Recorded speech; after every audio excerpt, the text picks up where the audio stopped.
Hello everyone, welcome back to my channel. Friends, मैं हूं कल्पना। तो आज मैं आपके साथ जो वीडियो शेयर करने जा रही हूं वो है कि आप रोज़ के प्लांट को विंटर के लिए किस तरह से प्रिपेयर कर सकते हैं। तो बहुत अच्छा टाइम है, इसी समय हमें अपने रोज़ के प्लांट को प्रिपेयर करना चाहिए। मतलब सितंबर लास्ट तक हमें अपने रोज़ के प्लांट को सब विंटर के लिए बिल्कुल प्रिपेयर कर लेना चाहिए, क्योंकि जब अब हमारा जो रोज़ का प्लांट है ना, उसका फ्लावरिंग टाइम अक्टूबर से स्टार्ट हो जाता है। अक्टूबर से आप देखेंगे ना, रोज़ के प्लांट पे बड़े बड़े फ्लावर्स निकलेंगे। तो इसके लिए कौन कौन से काम आपको करना है, चलिए इसका वीडियो मैं आपके साथ शेयर करती हूँ।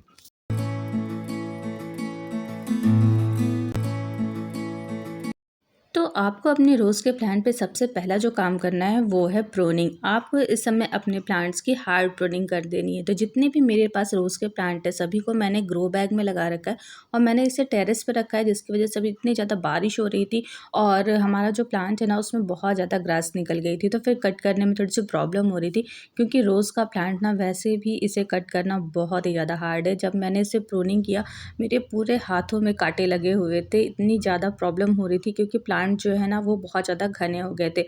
तो सबसे पहले मैं आपका एक आंसर देती हूँ जो कि बहुत ज़्यादा आ रहे थे मुझे, कि रोज़ प्लांट की ना प्रूनिंग कब करनी चाहिए। तो प्रूनिंग आपको ना 2 बार करनी है। एक तो इस टाइम करनी है, मतलब सितंबर लास्ट या फिर अक्टूबर जब स्टार्ट होता है ना, 5-6 तारीख तक आप अपने प्लांट की हार्ड प्रूनिंग करनी है इस समय।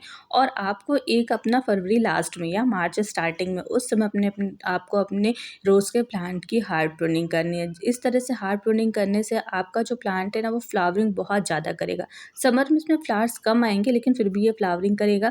और विंटर में इसमें भर भर के फूल आएंगे और साथ ही साथ बड़े इसमें फूल आएंगे। तो आज मैं जितने भी मेरे पास रोज़ के प्लांट है सभी की मैं प्रूनिंग कर दूंगी। चलिए फटाफट में सभी प्लांट्स की हार्ड प्रूनिंग कर देती हूँ। तो हार्ड प्रूनिंग करने का मतलब होता है कि आपको अपने प्लांट की जितनी भी ब्रांचेस है सभी को अच्छे से कट कर देना है, पूरा नहीं कट करना है। फिर भी हार्ड प्रूनिंग का मतलब होता है कि ऊपर से आप अपने जितने भी इसमें ब्रांचेस निकली हुई हैं ना, सभी ब्रांचेस की कम से कम 3 इंच तक की तो कटिंग फिलहाल कर दीजिए। अगर प्लांट बड़ा है तो अच्छे से कटिंग कर दीजिए, और जितनी भी उसमें सूखी हुई ब्रांचेस हैं उन्हें कट करके हटा दीजिए, और जो भी उसमें फ्लावर्स निकल रहे हैं ना उसे भी आप इस समय कट करके हटा दीजिए। अगर आपने अपने प्लांट्स की प्रूनिंग कुछ टाइम से अभी कुछ पहले ही की है, कुछ दिन पहले, और तब उसमें फ्लावर्स निकल रहे, तब आपको उन फ्लावर्स को हटाने की ज़रूरत नहीं है। लेकिन आपने लंबे टाइम से अपने प्लांट्स की प्रूनिंग नहीं की है, तो आपको अपने प्लांट्स के टाइम हार्ड प्रूनिंग करने के साथ साथ इस समय जितने भी उसमें फ्लावर्स निकल रहे हैं ना सभी को आपको रिमूव कर देना है। तो मेरा जो ये वाला प्लांट है इसको मैंने फरवरी में इसकी प्रूनिंग की थी। तो प्रूनिंग करने के बाद इसमें फ्लावरिंग तो अच्छी हो रही है, लेकिन देखिए फ्लावर्स कितने छोटे छोटे निकल रहे हैं और ना घने नहीं निकल रहे। तो इसलिए मैंने सोचा है कि इस समय अपने प्लांट की हार्ड प्रूनिंग करने वाली हूँ। तो अच्छे से मैं इसकी कटिंग कर दूंगी, और हार्ड प्रूनिंग का मतलब है इसको मैं कुछ ज़्यादा ही कट करूँ, क्योंकि इसकी जो ग्रोथ है ना वो इधर उधर हो रही है, अच्छे से ग्रोथ नहीं हो रही है इसकी। तो इसके लिए मैं इस प्लांट की हार्ड प्रूनिंग कर रही हूँ। मेरे पास जितने भी रोज़ के प्लांट है सभी की फ़िलहाल मैं हार्ड प्रूनिंग ही करने वाली हूँ। ये देखिए कितनी ज़्यादा इसमें ग्रोथ तो बहुत अच्छी है, बट इसमें ये जो फ्लावर्स हैं ना वो बहुत छोटे निकल रहे हैं और इधर-उधर ब्रांचेस निकल गई हैं, जो कि मुझे देखने में बिल्कुल भी अच्छा नहीं लगता।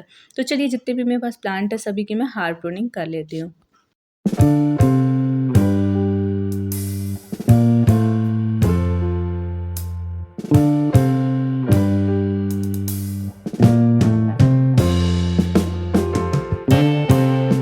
तो फ्रेंड्स, अब हम अपने प्लांट को कंपोस्ट देंगे, और कंपोस्ट अच्छी मात्रा में देना है जिससे कि हमारे जो प्लांट्स हैं वो अच्छे से फ्लावरिंग करें। तो मैंने लिया है वर्मी कंपोस्ट और इसमें मैंने फंजीसाइड को मिक्स कर लिया है, और अब यही जो कंपोस्ट है इसको मैं दूंगी अपने प्लांट्स को। आप चाहे तो इसमें बोन मिल और नीम खली भी मिक्स कर सकते हैं। तो इसको मैं इस प्लांट में देने वाली हूँ। तो इस प्लांट में देने के लिए सबसे पहले आपको पॉट को अपने प्रिपेयर करना होगा। तो पॉट की अच्छे से आपको गुड़ाई कर लेनी है। जब आपको अपने प्लांट को कंपोस्ट देना हो ना, तो एक दिन पहले आप उसको पानी देना बंद कर दीजिए। जो मिट्टी है ना वो थोड़ी सी ड्राई हो जाए, उसके बाद आप अपने प्लांट को कंपोस्ट दीजिए। तो इस तरह से मैंने गुड़ाई कर ली। गुड़ाई करने के बाद चारों तरफ मैं अच्छे से जो कंपोस्ट है उसको डाल दूंगी। फ्रेंड्स, नीचे इतनी सारी लीव्स थी और उसमें इतने ज़्यादा कांटे होते हैं ना, कि समझिए मेरा पूरा हाथ जो है ना वो कांटों से भर गया था। इतनी ज़्यादा मुझे कांटे लगे थे जब मैंने इसकी प्रूनिंग की थी उस टाइम भी, और जब मैं इसको कंपोस्ट दे रही थी और जब इसको पॉट में से ग्रासेस निकाल रही थी ना, तो इतने ज़्यादा कांटे लग रहे थे कि तो रोज़ की जब हम प्रूनिंग करते हैं ना तब बहुत ज़्यादा यही प्रॉब्लम सबके साथ होती ही होगी, सिर्फ मेरे साथ नहीं है। तो बहुत ज़्यादा इसमें कांटे लग रहे थे, और इस तरह से मैंने जितने भी मेरे पास पॉट थे सभी की मैंने इस तरह से गुड़ाई की, और गुड़ाई करने के बाद रूट के चारों तरफ मैंने अच्छे से कंपोस्ट को दे दिया था अपने सारे प्लांट्स को। तो मेरे पास 6 से 7 प्लांट हैं रोज़ के, और इन सभी को मैंने इस तरह से कंपोस्ट दे के आज प्रिपेयर कर दिया है अब विंटर में फ्लावरिंग के लिए। तो अब बहुत ही इंपॉर्टेंट काम करेंगे, अब हम अपने प्लांट को पानी देंगे। तो ये जो पानी है ये नॉर्मल पानी नहीं है, इसमें मैंने फंजीसाइड और इंसेक्टिसाइड दोनों को ही मिक्स कर लिया है।